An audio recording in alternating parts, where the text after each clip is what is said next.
Let's be careful, okay? Oh, jeez, I hate this.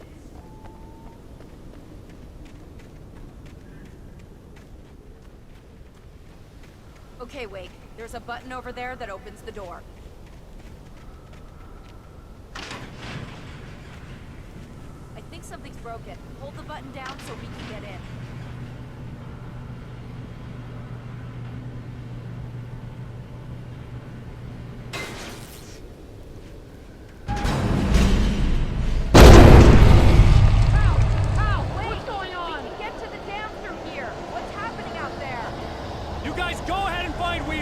She should be in the dam now. I'll have to make it alone through the top. Okay, wait. Good luck. Get yourself killed. Now, please be careful. I'll take good care of Barry, Wade. You just look after yourself.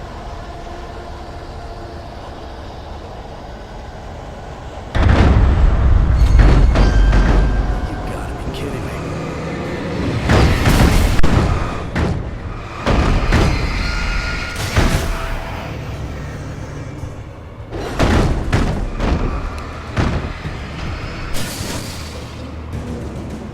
Boy.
I was ridiculously outnumbered.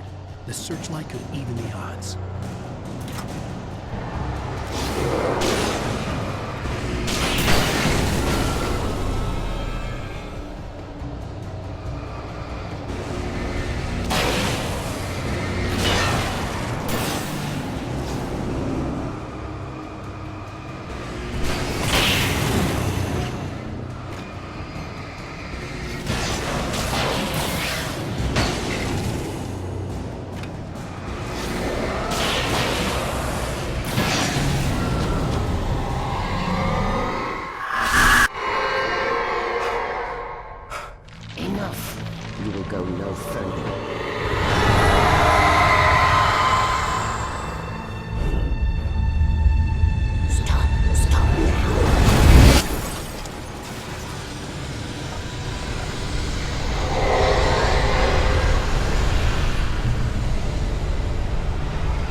We're safe here. I have looked after the well-lit room for many, many years now. There is no shadow in the well-lit room. The hour is fail-safe, and all the bulbs are numbered and changed regularly based on their make and model. Right.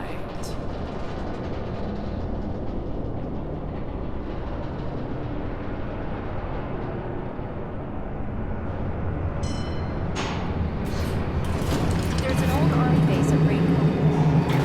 It was active during the Second World War. They operated here back then. They must have built this. Yes, they did. It's my place now.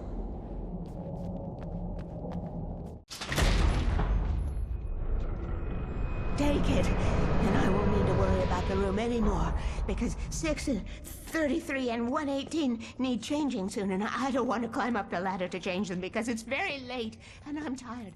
And if you take it, I won't have to do that anymore.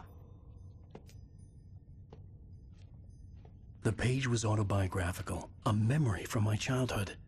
But I didn't write this. It was a page written by Thomas Zane. None of them were supposed to exist anymore. Alan, 7 years old, would fight sleep to the bitter end. When he did sleep, he soon woke up, screaming, the nightmares fresh in his mind. One evening, his mother, sitting by his bed, offered him an old light switch. She called it the clicker, and flicking the switch would turn on a magical light that would drive the beast away. To imbue the talisman with all possible power, she added that it had been given to her by Alan's father. Alan never knew him, and anything of his took on mythical proportions in his mind. With the clicker firmly in his hand, Alan finally slept like a baby. Now, almost 30 years later, Alan thought of this as he stood on the rim of Cauldron Lake, the clicker in his hand. He took a deep breath and jumped. My mind swirled. I'd given the clicker to Alice, yet it was here. Zane had written it into existence, in a story I had written. I can get to her now. I can finish this.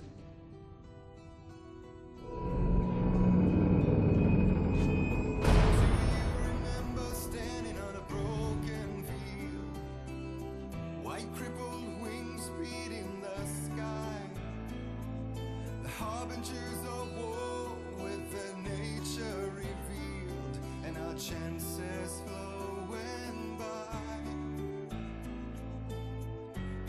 Previously on Alan Wake, I wrote a horror story that has come true. Thomas Zane did the same in the 70s. You will go no further. If I continue like the Dark Presence wants me to, the story I'm writing won't save Alice. It's a horror story. No one will survive. You knew Zane! Thomas Zane! You're the Lady of the Light in the song! He left something behind to help me. The clicker. Alan thought of this as he stood on the rim of Cauldron Lake, the clicker in his hand. He took a deep breath and jumped. I can get to her now. I can finish this.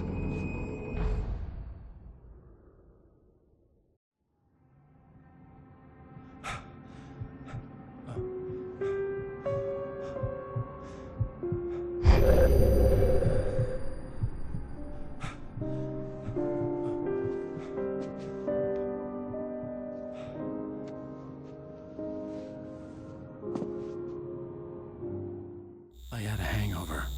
My head was about to explode and the light hurt my eyes. I needed my sunglasses and painkillers to dull the pain. In one of my finer moments of self-deception, I swore to quit drinking.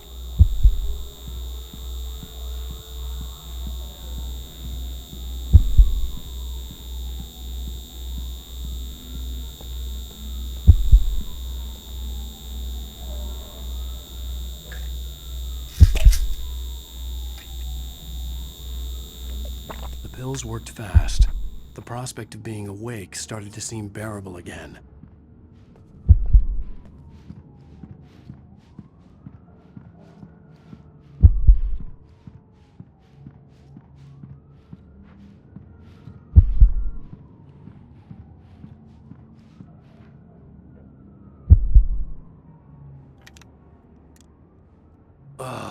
The sunglasses made the world look bearable. Now I could keep my eyes open without feeling like a vampire in the sun.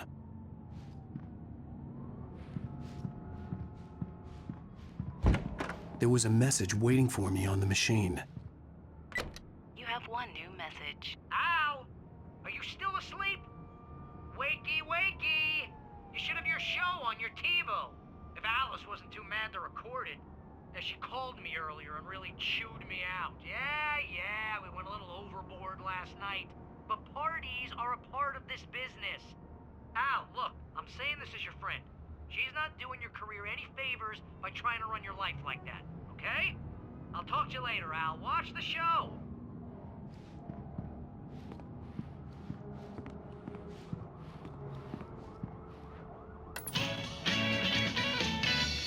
Ladies and gentlemen, welcome back to the Harry Gallic Show. Thank you. Thank you, everybody. We have a great show tonight. I've been talking with the best-selling author Alan Wake about his new book, The Sudden Stop. Yeah, good read. Go buy it. No, it is a good read. Look, I'm gonna be honest here. Is that wise?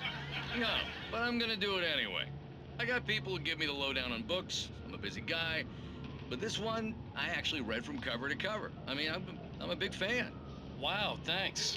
Now, this might be a spoiler for those who haven't read the book yet. Based on the sales figures, the 2 people out there who haven't read the book yet. But this last book is all about the death of the main character, the hard-boiled New York detective, Alex Casey. Now, there's been a lot of outrage about this. Why the hell did you kill Casey? What the hell were you thinking, man? Good riddance. No, seriously though, 7 years and 6 books is a long time. He was a gloomy guy to spend all your working hours with, and it was a good run. But it's time to explore new things. My next book will be a departure from the old for me. You selfish bastard, always thinking of yourself. Well, you've certainly given us a lot of entertainment over the years. And now that you mention it, Casey was a gloomy guy. Never had much luck with his love life with the ladies. Was that autobiographical in any way? Yeah, no kidding. Casey's lady friends tended to die on him. With Casey, it was all about his pain. No, nothing autobiographical about that. I'm a happily married man. My wife is my muse. Well, congratulations. That's great to hear. So, how's the publicity tour been treating you? Good, great. But I gotta say, I'm glad to be back home in New York. Well, you've certainly been on the news a lot lately. Lots of parties and, you got into a fight with some paparazzi. Oh, man. Well, that guy was really in my face. I lost my temper. I know that wasn't cool. You are famous for that temper. Well, I did also write several books. Well, your latest novel is called The Sudden Stop, and it's in bookstores now. Go get it. That means the 2 of you out there who haven't bought it yet. Ladies and gentlemen, that's all we have for you tonight. I want to thank all our guests for the evening. Alan Wake, Sam Lake. Once more, do the face for a Sam. And our musical guests, Poets of the Fall. Thank you. And good night. At least I'd been funny. I told myself I could live with that. I didn't say anything stupid, if that's what you want to know. Okay, Grumpy. You want to ask him something? Are you gonna start with me about drinking now? You know what? I should have followed her advice, but suddenly I was angry, mostly at myself, and she was there, a convenient. What? Now you can't even talk to me? Well, this morning I was angry because you said you'd be home at midnight and you showed up at 7 a.m. and passed out in mid-sentence. Now I'm over it. Are you angry? This goddamn tour. It's gotten out of hand. Oh, honey. It's almost over, right? We can get back to normal. Then you can start writing again. I'm sorry, honey. Alan, you're not thinking straight. Just take a shower and go back to bed, huh? Yeah, you're right, honey. I'm sorry. Once this is over, let's go away together. A vacation. Just you and me. Some peace and quiet.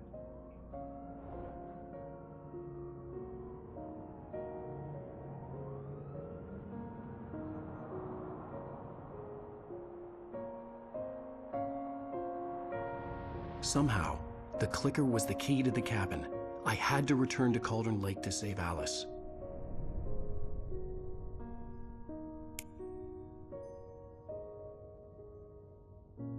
I'm going back to the lake to finish this. I'm going to write an ending to the story in the manuscript on my own terms, to make it all right.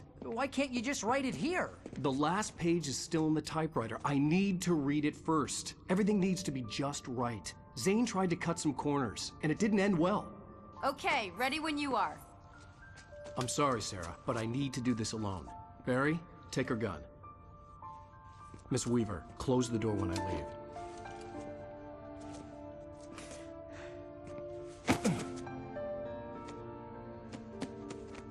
Good luck, Al. See you later.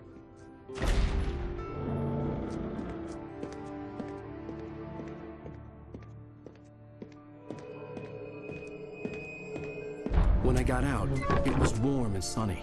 I'd flicked the switch of the clicker. Had it done this? I didn't stop to question it. I had to take advantage of the sunlight to get to the lake. On Zane's page, I'd stood on the rim of Cauldron Lake, about to use the clicker.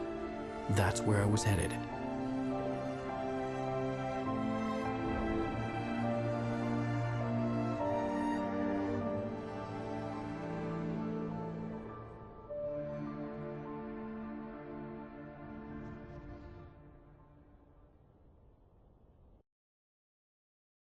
Alone, in daylight, surrounded by the beauty of the Pacific Northwest landscape.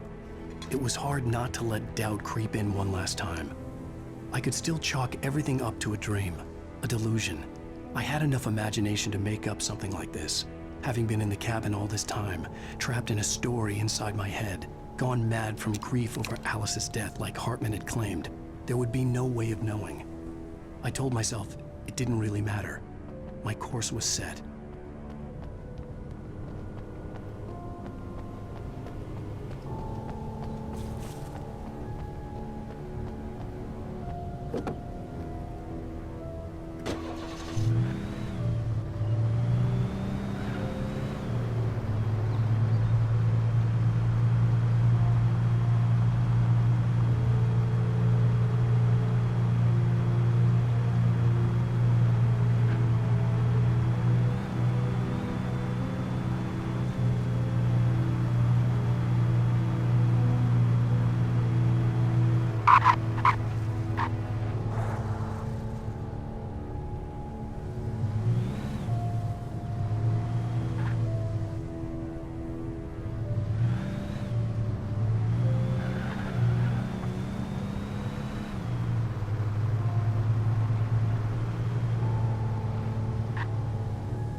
Had touched me.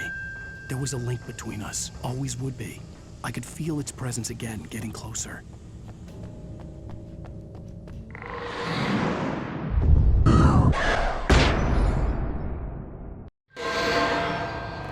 I will kill your wife.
Based on the signature in the motel register, Agent Nightingale had stayed here, in room number 2.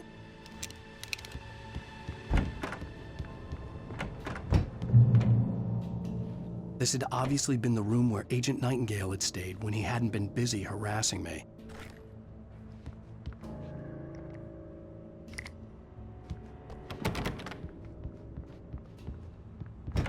Look after yourself and your workers!